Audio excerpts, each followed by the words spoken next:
आज मी तुम्हाला हॉटेलसारखी चमचमीत व्हेज बिर्याणीची रेसिपी दाखवणार आहे। भाजी पोळी खिचडी भात खाऊन कंटाळा आला असेल तर असा चमचमीत बेत तुम्ही नक्कीच करू शकता। रेसिपी खूप साधी आणि टिप्ससोबत शेअर केलेली आहे, म्हणून व्हिडिओ शेवटपर्यंत पहा। रेसिपी आवडली तर एक लाईक तर बनतोच। चला तर मग सुरुवात करूया। नमस्कार, मी शुभांगी किचन क्लब मराठी या यूट्यूब चॅनलमध्ये आपले सर्वांचे खूप खूप स्वागत। आज आपण अर्धा किलो बासमती तांदळापासून व्हेज दम बिर्याणी बनवत आहोत। इथे मी अर्धा किलो हा जुना बासमती तांदूळ घेतला आहे। जुन्या बासमती तांदळाचा रंग थोडासा काळपट असतो आणि जो नवीन तांदूळ असतो तो एकदम पांढरा शुभ्र असा दिसतो। आपण 3 ते 4 पाण्याने याला स्वच्छ धुवून घेऊया। अगदी हलक्या हाताने तांदूळ स्वच्छ धुवून घ्यायचा आहे। तुम्ही पाहू शकता यावर किती डस्ट निघलेली आहे।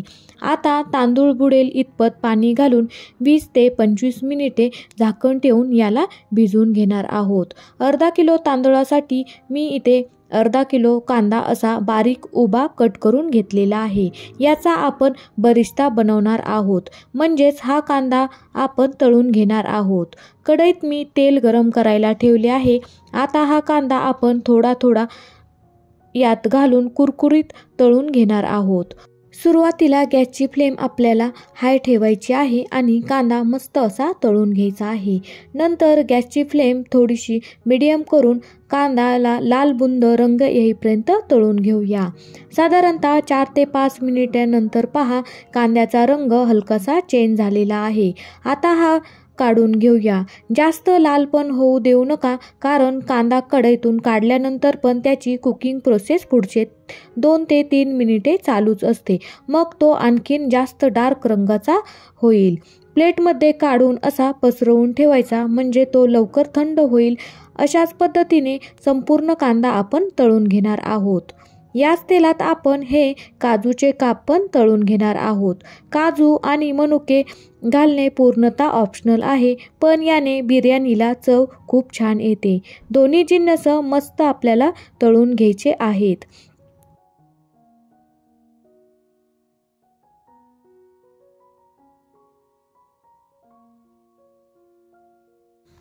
आता एका मोठ्या बाउलमध्ये आपण पाव किलो इतके ताजं दही फेटून घेतलेले आहे ते घालूया। यात टाकूया हिरवी मिरची अद्रक लसूण पेस्ट, साधारणतः 2 ते 3 चमचे पेस्ट घालूया। 4 ते 5 हिरव्या मिरच्या अद्रक लसूणची पेस्ट करून घेतलेली आहे ती याच्यात घातलेली आहे।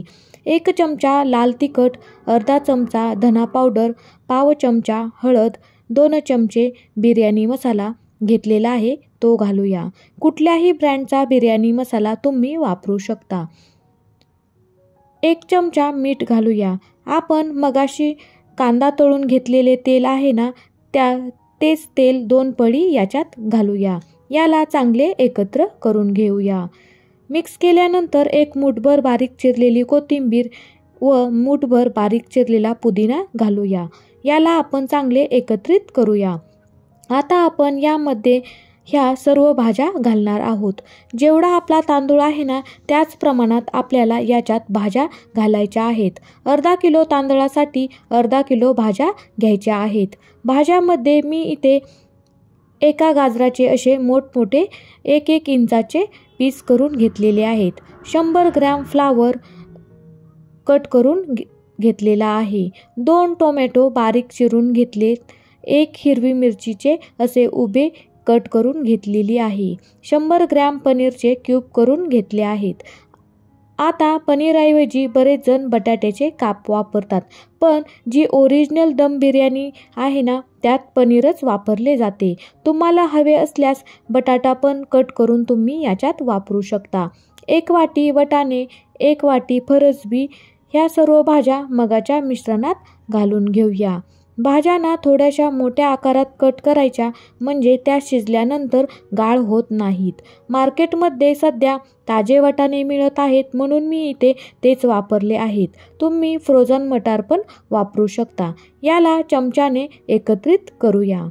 चांगले एकत्रित केल्यानंतर यात 80% बरिस्ता घालणार आहोत, म्हणजेच तळलेला कांदा। हा एवढा कांदा मी लेअरिंगसाठी शिल्लक ठेवलेला आहे. हाताने याला चांगले एकजीव करून घेऊया. हाताने एकत्रित केल्यामुळे सर्व भाज्यांना एकसारखा मसाला लागला जातो. झाकण ठेवून 15 मिनिटांसाठी सर्व भाज्या मॅरिनेशनसाठी ठेवून देऊया. आता याची पुढची प्रोसेस करूया. तो म्हणजेच तांदूळ शिजवून घेणार आहोत. पातेल्यात तांदळाच्या 4 पट इतके पाणी घालून उकळायला ठेवूया. कारण प्रत्येक तांदळाचा दाणा मोकळा सुटसुटीत आणि मऊसूत शिजण्यासाठी 4 पट पाणी घेणं आवश्यक आहे. आता यात आपण काही खडे मसाले घालणार आहोत. 3 तमालपत्र, अर्धा चमचा साधे जिरे, अर्धा चमचा शहाजिरे, 7 ते 8 काळे मिरे, 1 चक्री फूल, याला स्टार फूल पण म्हणतात, 4 ते 5 हिरवी विलायची अशी फोडून घ्यायची आहे आणि 4 ते 5 लवंग, 2 दालचिनीचे 1-1 इंचाचे तुकडे पाण्यात घालूया आणि फ्लेवरसाठी 1 हिरवी मिरची अशी कट करून घालायची आहे आणि हे पाण्याला एक उकळी काढून घेणार आहोत. पाणी पहा उकळायला लागलेले आहे. पाण्याचा रंग थोडासा पिवळसर झाला आहे. पिवळसरपणा घालवण्यासाठी यात आपण अर्धा लिंबू पिळूया आणि याची साल पण यात टाकूया. पहा लिंबू पिळल्यामुळे पाण्यातील पिवळसरपणा कमी झाला आहे. यात घालूया 3 चमचे मीठ. मीठ जरा जास्तच घातले आहे कारण बरेचसे मीठ पाण्यासोबत निघून जाते. पाणी चांगले खळखळा उकळायला लागल्यावर यात आपण भिजवलेले तांदूळ घालूया. या तांदळातील संपूर्ण पाणी काढायचे व यात घालायचे. इथे गॅसची फ्लेम आपल्याला मोठीच ठेवायची आहे. पाणी खळखळ उकळायला लागल्यावरच यात तांदूळ घालायचे आहेत, म्हणजे तो सुटसुटीत मोकळा शिजला जातो. याला एकदा ढवळून घेऊया म्हणजे तळाला तांदूळ चिटकणार नाही. पाण्याला पहा छान उकळी आलेली आहे आणि तांदूळ पण अगदी मोकळेपणाने शिजला जात आहे. तांदूळ आपण 25 मिनिटे भिजवले होते म्हणून शिजवण्यासाठी जास्त वेळ लागत नाही. अगदी 7 ते 8 मिनिटात तांदूळ शिजला जातो. आपल्याला हा तांदूळ 80% शिजवून घ्यायचा आहे. असा एखादा तांदळाचा दाणा कुस्करून बघायचा. याचे असे तुकडे झाले की समजायचं तांदूळ आपला 80% शिजला गेलेला आहे. आता हे तांदूळातील सर्व पाणी काढून टाकूया. सर्व तांदूळ एका चाळणीत घालून यातील सर्व पाणी निथळून घ्यायचे आहे.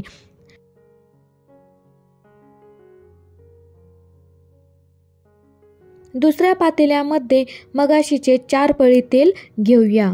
बिर्याणी बनवताना शक्यतो जाडबुडाचे पातेले वापरायचे, म्हणजे बिर्याणी तळाशी करपत नाही.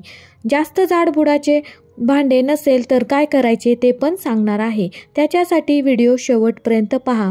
तेल चांगले गरम झाले की यात मॅरिनेशन केलेल्या भाज्या घालूया. याला आपण 1 मिनिटभर परतून घेऊया आणि झाकण ठेवून 3 ते 4 मिनिटे याला वाफलून घेणार आहोत.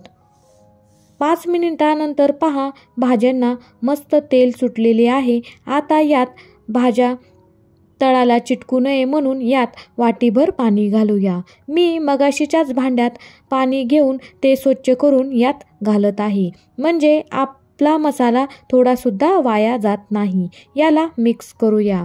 आता यावर मगाशी तळून घेतलेले थोडेसे मनुके, काजूचे काप घालूया. थोडीशी बारीक चिरलेली कोथिंबीर आणि बारीक चिरलेला पुदिना घालूया. मगाशी शिल्लक ठेवलेला बरिस्ता पण घालूया. आता यातील अर्धा भात एकसारखा यात घालून घेऊया. 80% शिजलेला हा भात आपल्याला भाज्यांच्या वाफेवर शिजवायचा आहे. याने भाताला एक वेगळीच टेस्ट येते आणि यालाच दम बिर्याणी म्हणले जाते. भात एकसारखा पसरवून पुन्हा यावर लेअरिंग करायची आहे. यावर आता परत मनुके, काजूचे काप घालूया. बिरिस्ताची लेअरिंग करूया.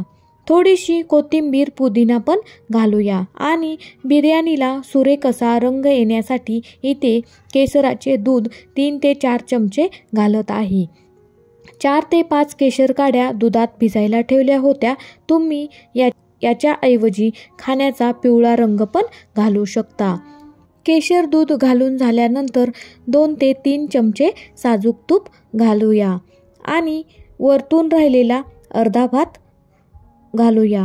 मग अशी केलेली प्रोसिजर रिपीट आपल्याला करायची आहे. म्हणजेच तळलेले काजूचे काप, मनुके, बिरिस्ता, बारीक चिरलेली कोथिंबीर, पुदिना, केशराचे दूध घालायचे आहे. वरतून आणखीन 2 चमचे तूप घालूया.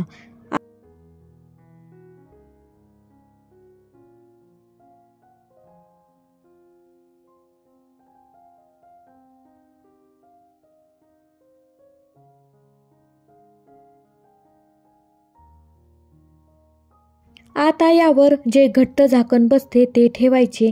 यावरतून वाफ बाहेर जाऊ नये म्हणून यावर असा तुम्ही जड खलबत्ता किंवा आणखीन दुसरी कोणती वस्तू ठेवू शकता. तुमचे पातेले जास्त जाड बुडाचे नसेल तर त्याच्या खाली जाड बुडाचा तवा ठेवायचा व यावर हे बिर्याणीचे पातेले ठेवायचे. म्हणजे बिर्याणी तळाला करपत नाही. गॅसची फ्लेम आपल्याला एकदम कमी ठेवायची आहे. झाकणातून जर वाफ जात असेल तर याला तुम्ही फॉईल पेपर, न्यूजपेपर गुंडाळू शकता. ते नसेल तर साईडने कणिक लावून सील करू शकता. साधारणतः 20 ते 25 मिनिटे आपण याला दम देऊन घेणार आहोत. 25 मिनिटांनंतर गॅस बंद केलेला आहे आणि असेच 5 मिनिटे याला थोडंसं थंड करून घेतल्यावर झाकण काढूया. बघा काय मस्त अशी आपली दम बिर्याणी तयार झालेली आहे. घरभर बिर्याणीचा सुवास पसरलेला आहे. भात पण पहा अगदी मऊसूत शिजला आहे आणि तेवढाच सुटसुटीत पण झाला आहे. सर्व करूया. बिर्याणी काढते वेळेस हे उलातने असे सरळ खोचून अगदी बुडापर्यंत घालून बिर्याणी काढून घ्यायची आहे. म्हणजे बिर्याणीचा प्रत्येक लेयर ताटात येतो. पहा काय सुंदर लेयर आपल्या बिर्याणीला आला आहेत. तेवढीच मऊसूत सुटसुटीत व्हेज बिर्याणी तयार झालेली आहे. गोड दह्यासोबत किंवा कोशिंबीरसोबत खूप छान लागते. नक्की ट्राय करून पहा. कशी झाली मला नक्की कमेंट करून सांगा.